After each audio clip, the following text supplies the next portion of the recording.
नमस्कार दोस्तों, आप सबका स्वागत है मेरे YouTube channel Indian bull versus bear Hindi में। ये इस video series the final missing piece का 11वां वीडियो है। इस सीरीज़ में मैंने पिछले 10 साल का शेयर प्राइस मूवमेंट ट्रैक किया है टॉप 10 कंपनीज़ की, हर major Indian share market sector के, और उसके हिसाब से कुछ हिस्टोरिकल ट्रेंड आइडेंटिफाई करने की कोशिश करी है, जो हर किसी इन्वेस्टर के लिए काफ़ी काम की हो सकती है। आज की वीडियो में जो सेक्टर मैंने पिक किया है वो है capital goods non electrical equipment. आगे बढ़ने से पहले ये डिस्क्लेमर एक बार पूरा पढ़ लीजिए, और अगर आपने अभी तक चैनल सब्सक्राइब नहीं किया है तो प्लीज़ चैनल सब्सक्राइब कर लीजिए। अपने फैमिली एंड फ्रेंड्स का शेयर करिए, कमेंट करिए, लाइक करिए और बेल नोटिफिकेशन आइकन को प्रेस कर दीजिए। तो ये sector capital goods non electrical equipment जो है वो इंडियन मैन्युफैक्चरिंग और इक्विपमेंट जो यूज़ होते हैं इंडस्ट्रियल प्रोसेसेस में, उससे रिलेटेड रहता है। इसमें इलेक्ट्रिकल मशीनरी वाला पार्ट इंक्लूडेड नहीं है। ये जितने भी इंडस्ट्रीज़ होते हैं उसमें एसेंशियल टूल्स होते हैं। तो बेसिकली जो इंडस्ट्रीज़ कुछ भी और प्रोडक्ट बनाती हैं, लेकिन जो प्रोडक्ट बनाती हैं उस जो मशीनें उन प्रोडक्ट को बनाती हैं, ये सेक्टर उन मशीनों को बनाता है। ओवरऑल इकोनॉमिक इन्वायरमेंट और इंडस्ट्रियल एक्टिविटी जैसी होती है देश की, उससे ये सेक्टर जो है काफ़ी क्लोजली लिंक्ड रहता है।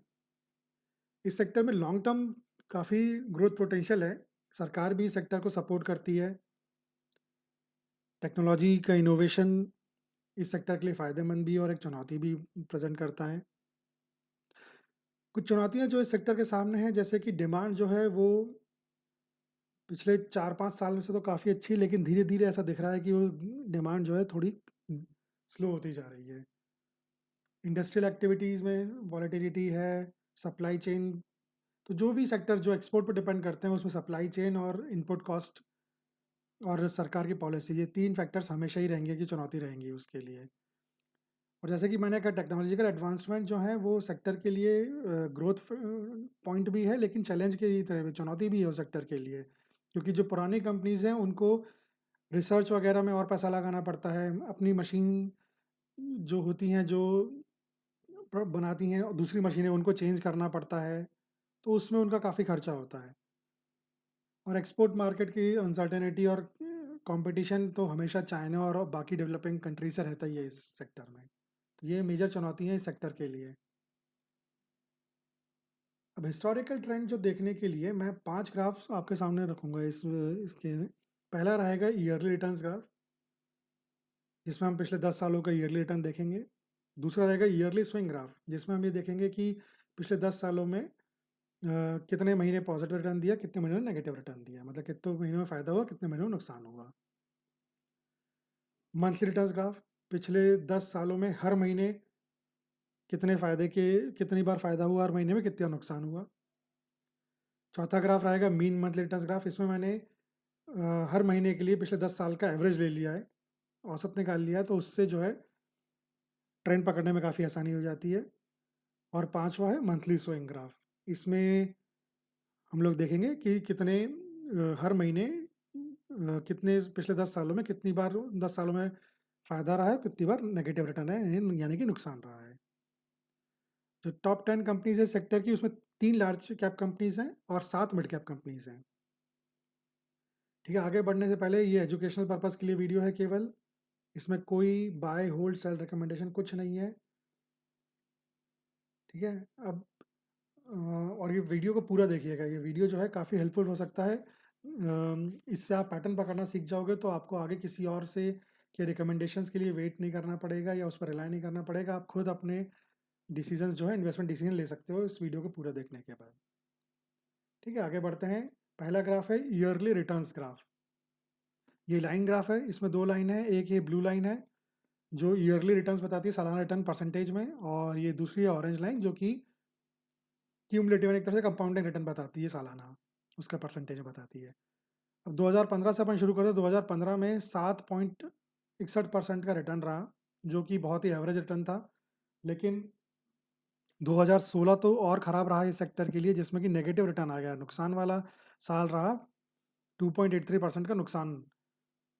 लेकिन 2017 बहुत ही शानदार साल रहा है इस सेक्टर के लिए, 75% का 75.39% का रिटर्न दिया सेक्टर ने 2017 में। लेकिन 2018 और 2019 इस सेक्टर के लिए कुछ खास अच्छे नहीं रहे। 2018 में नुकसान रहा 10.95% का, और 2019 में भी नुकसान रहा 13.80% का। लेकिन फिर 2020 के आते ही ये सेक्टर जो है अच्छा परफॉर्म करने लग गया। 2020 में इस सेक्टर ने 25.62% का सालाना रिटर्न दिया, जो कि बहुत बढ़िया रिटर्न है। और फिर 2021 तो मतलब कमाल ही हो गया। मतलब इससे अच्छा रिटर्न तो क्या ही एक्सपेक्ट करोगे आप। 127.79% का सालाना रिटर्न 2021 में। 2022 में 34.64% का रिटर्न, 2023 में 94.60% का रिटर्न, और 2024 में 53.28% का रिटर्न। आप ये देख रहे हो पिछले 5 साल में कहर ढा रखा है इस सेक्टर ने। पिछले 5 साल में हर साल पॉजिटिव रिटर्न, और थोड़ा बहुत पॉजिटिव भी नहीं, सबसे कम भी जो रहा है 5 सालों में 25% का एनुअल रिटर्न, जो कि 2020 में था। तो पिछले 5 साल से तो मतलब ड्रीम रन जो कहते हैं ना, वो चल रहा है इस सेक्टर के लिए। और वो इससे क्यूमुलेटिव वाले से दिख भी रहा है। देखो पहले 2020 तक ये करीब करीब ऐसा चल रहा था, और फिर एकदम से ये रॉकेट बन गया है बिल्कुल। ठीक है, अगला ग्राफ देखते हैं। ये है ईयरली स्विंग ग्राफ। तो इस वाले ग्राफ में क्या होता है, ये जो हरे वाले बार हैं, ये ग्रीन बार्स होते हैं, ये दिखाते हैं कि नंबर ऑफ मंथ्स जिसमें फ़ायदा रहा है इस सेक्टर में इस साल, और ये लाल वाले दिखाते हैं नंबर ऑफ मंथ्स कितने महीनों में नुकसान रहा। तो 2015 और 2016 दोनों में 6 महीनों में फ़ायदा, 6 महीनों में नुकसान। ठीक, 2017 में काफ़ी अच्छा साल रहा इस सेक्टर के लिए, ऐसा लगता है 10 महीनों में फ़ायदा। 2018 में 6 महीने में फ़ायदा, 6 महीने में नुकसान। 2019 अच्छा साल नहीं रहा लग रहा है, केवल 4 महीनों में फ़ायदा, 8 में नुकसान।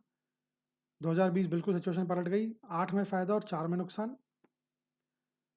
2021 बहुत ही बढ़िया साल रहा इस सेक्टर के लिए, 10 महीनों में फ़ायदा, केवल 2 में नुकसान। 22 में 8 महीनों में फ़ायदा, केवल 2 में नुकसान। और 2023 के तो क्या कहने हैं भाई, 12 की 12 महीनों में फ़ायदा। एक भी महीना ऐसा नहीं रहा 2023 में जिसमें इस 2023 में एक भी महीना ऐसा नहीं रहा जिसमें नुकसान रहा हो इस सेक्टर में। कमाल ही हो गया ये तो। और 2024 में 8 महीने में फ़ायदा, केवल 4 में नुकसान। और 2024 के बारे में सब लोग आप लोग जानते ही हैं कि 2024 जो है उसके आखिरी 3 महीने में तो पूरा शेयर मार्केट ही करेक्शन के दौर से गुजर रहा था। भारी गिरावट थी पूरे शेयर मार्केट में, तो इस सेक्टर में भी रही होगी। ठीक है, अब इन दोनों ग्राफ को साथ में रख के देखते हैं कि अपने को क्या इसमें से अपन वो निकाल सकते हैं कि क्या रहा फ़ायदा, क्या क्या कैसा परफॉर्मेंस रहा इस सेक्टर का। पहली चीज़, क्यूमुलेटिव रिटर्न जो है वो 1517.89% का, यानी कि 16 गुना। आप देखो 16 गुना हुआ। 2015 में अगर किसी ने इस सेक्टर में पैसा डाला था और वो पैसा निकाला नहीं, तो 2024 के एंड तक वो पैसा जो है 16 गुना हो गया था। मतलब कम ही सेक्टर होंगे जिन्होंने इतना अच्छा रिटर्न दिया है पिछले 10 सालों में। और उसमें भी अपन ने देख लिया कि खास तो मेन रिटर्न तो पिछले ये 5 सालों में बना के दिया है इसने।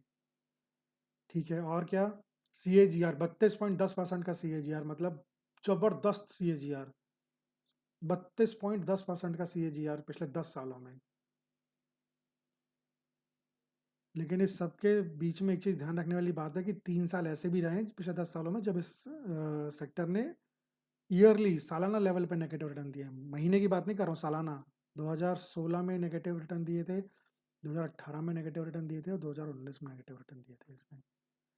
ठीक है, पिछले 5 सालों में कोई भी साल ऐसा नहीं रहा जो नेगेटिव रिटर्न दिए हों, लेकिन उसके पहले के 5 सालों में 3 साल ऐसे थे जब नेगेटिव रिटर्न दिया। तो पिछले 10 सालों में 3 साल नेगेटिव रिटर्न।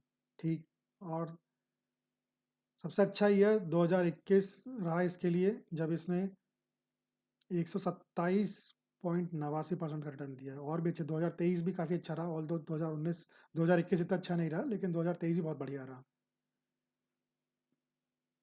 और क्या, वर्स्ट ईयर सबसे ख़राब ईयर 2019 इसमें दिख रहा है, जब -13.80% का। 2018 भी कुछ खास नहीं था, उसमें भी -10.95% का नुकसान ही रहा था। तो 2 साल नुकसान वाले रहे।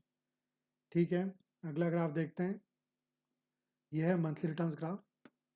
इस ग्राफ में 12 छोटे-छोटे ग्राफ हैं, हर एक ग्राफ हर महीने के लिए, जैसे ये जनवरी के लिए, फरवरी के लिए, मार्च के लिए, ऐसे हर महीने के लिए एक ग्राफ है।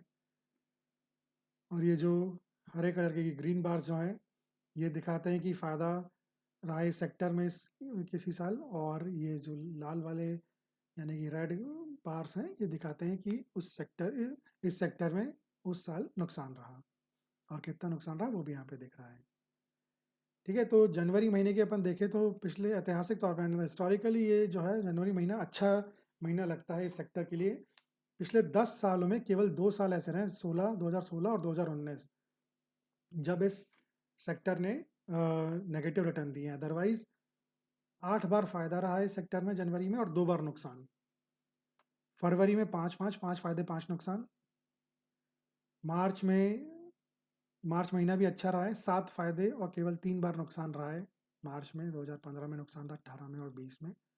खैर मार्च 2020 तो कोविड का ये क्रैश था, शायद ही कोई सेक्टर रहा हो जो जिसमें नेगेटिव रिटर्न नहीं आया हो मार्च 2020 में। अप्रैल बहुत बढ़िया सा महीना है इस सेक्टर के लिए, 8 साल फायदा दिया है अप्रैल में सेक्टर ने, और केवल 2 बार नुकसान। मई एवरेज 5-5, जून बेहतर है 7 और 3, जुलाई तो काफ़ी अच्छा है, 8 साल पॉजिटिव रिटर्न है, केवल 2 साल नेगेटिव है। अगस्त एवरेज है 5-5, सितंबर थोड़ा सा एवरेज से बेहतर है 6-4, अक्टूबर पूरी तरह एवरेज 5-5, नवंबर काफ़ी बढ़िया है 8 बार पॉजिटिव, और केवल 2 साल, ये 2016 और 2019 में नेगेटिव है, बाकी 8 साल नवंबर में इस सेक्टर ने पॉजिटिव रिटर्न दिए हैं, यानी फ़ायदा दिया है।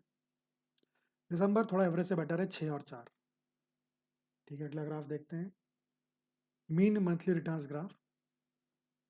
इस ग्राफ में अगर आप देखो, ये एक महीना हो गया फरवरी का, और एक ये महीना हो गया सितंबर का, जिन्होंने हिस्टोरिकली नेगेटिव रिटर्न्स दिए, मतलब हिस्टोरिकली नुकसान का हिसाब रहा है। मार्च ठीक ठाक सा है, कमी दिया है मार्च ने भी, लेकिन बाकी सारे महीनों ने पॉजिटिव रिटर्न दिया है, यानी फ़ायदा दिया है। और कितना फ़ायदा दिया है उसमें अगर आप कुछ देखोगे, कुछ अलग ही ज़्यादा दिख रहा है। जून 5.31% का फ़ायदा, 10 साल का एवरेज है ये। नवंबर 5.29% का फ़ायदा, 10 साल का एवरेज। अप्रैल 4.90%, जुलाई भी अच्छा है 3.96%। तो कुछ 2-3 महीनों को छोड़ दिया है तो अधिकतर महीने इस सेक्टर के लिए ऐसा लगता है कि अच्छे रहते हैं। ठीक है, अगला ग्राफ देखते हैं, यह है मंथली स्विंग ग्राफ। इसमें अगर अपन देखें, जनवरी में 8 साल फ़ायदा, फरवरी में 5 साल फ़ायदा, मार्च में 7 साल फ़ायदा, अप्रैल में 8 साल फ़ायदा, मई में 5, जून में 7, जुलाई में 8, अगस्त में 5, सितंबर में 6, अक्टूबर में 5, नवंबर में 8 और दिसंबर में 6। तो ये आखिरी दोनों जो ग्राफ है इनको साथ में रख के देखते हैं कि क्या इससे समझ में आता है। इन दोनों को साथ में रख के अपन देखें तो सबसे पहले कि जो सबसे सस्ते महीने इस सेक्टर के लिए लगते हैं वो है ये फरवरी का महीना और ये सितंबर का महीना। दो सबसे सस्ते महीने, जब ये सेक्टर जो है सबसे सस्ते में अवेलेबल रहता है मार्केट में। मार्च में भी ज़्यादा महंगा नहीं होता, लेकिन उन 2 महीनों में तो सस्ता, मतलब नुकसान वाला ये है, तो सस्ते में काफ़ी रहता है। ठीक है, और क्या सबसे महंगे महीने की बात करें तो अप्रैल हो गया, ये जून हो गया, जुलाई हो गया, नवंबर हो गया। ये महीने ऐसे जब सबसे महंगा रहता है ये सेक्टर जो है। इसको आप इधर से भी कंपेयर करोगे नीचे वाले ग्राफ से भी, तो ये देखो, इसमें पिछले 10 साल में से 8 साल में इसने पॉजिटिव रिटर्न दिया है ऐसे। तो ये मैंने आपके सामने जो है ग्राफ रखे हैं। अब इन ग्राफ को देख के आप खुद ट्रेंड पकड़ो, बहुत आसान है ट्रेंड पकड़ना। ये ग्राफ तक पहुंचना मुश्किल होता है, ग्राफ में पहुंचने के बाद तो ट्रेंड पकड़ना बहुत ही आसान होता है। ठीक है, तो आप ट्रेंड पकड़ो जिसमें कि आप खुद ही जो है इंटेलिजेंट इन्वेस्टर बनो। खुद आप अपना पैसा लगा रहे हो तो सोच समझ के लगाओ, किसी और के कहने पे किसी कंपनी में तुरंत पैसा लगाने की आपको कोई ज़रूरत नहीं है। आप खुद देखो, आपको खुद समझ में आए तो आप डिसीजन ले सकते हो, है ना। तो ठीक है, आज के वीडियो में केवल इतना ही। ये वीडियो देखने के लिए धन्यवाद। अगर आपने अभी तक सब्सक्राइब नहीं किया है तो सब्सक्राइब कर लो, अपनी फ्रेंड्स और फैमिली के साथ शेयर करो, कमेंट करके मुझे बताओ कि आपको ये कैसा लग रहा है। लाइक करिए और बेल आइकन को प्रेस कर दीजिए। ठीक है, मैं जल्दी दूसरा वीडियो लेकर आता हूँ। धन्यवाद।